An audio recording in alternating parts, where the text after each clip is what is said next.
Precaution എടുക്കേണ്ട ഒരു സംഭവമാണ് കുഞ്ഞിന് ബോട്ടിൽ വെച്ച് ഫീഡ് ചെയ്യുന്നത്. ഇതിൽ എന്തൊക്കെയാണ് ശ്രദ്ധിക്കേണ്ടതെന്ന് നോക്കാം. ഫസ്റ്റ് തിങ്, നമ്മൾ പാല് കൊടുക്കുന്ന ഷെഡ്യൂൾ ചെയ്യുന്നതാണ്. നമ്മൾ ഇടയ്ക്കിടയ്ക്ക് കഷ്ടപ്പെടേണ്ട കാര്യമില്ല. കുപ്പിയിൽ പാലിരിപ്പ് ഉണ്ടല്ലോ എന്ന് കരുതിയിട്ട് ബേബിക്ക് ഇടയ്ക്കിടയ്ക്ക് കൊടുക്കേണ്ട കാര്യമില്ല. വാവയ്ക്ക് വിശപ്പുള്ളപ്പോൾ മാത്രം നമ്മൾ ഫീഡിംഗ് ബോട്ടിൽ യൂസ് ചെയ്താൽ മതി.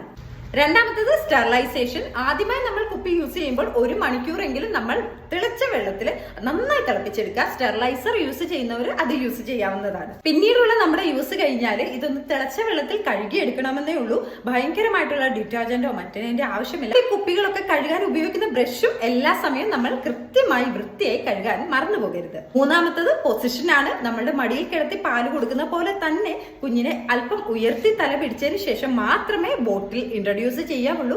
കിടത്തി കൊടുക്കുകയാണെങ്കിൽ കുഞ്ഞിന് ചെവിയിലേക്ക് ഇൻഫെക്ഷൻ വരാൻ സാധ്യതയുണ്ട്. 4, ബർപ്പിംഗ്. നമ്മൾ എങ്ങനെയാണോ പാല് കൊടുത്തു കഴിഞ്ഞാൽ സാധാരണഗതിയിൽ കുഞ്ഞിന് ബർപ്പ് ചെയ്യുന്നത്, അതേപോലെ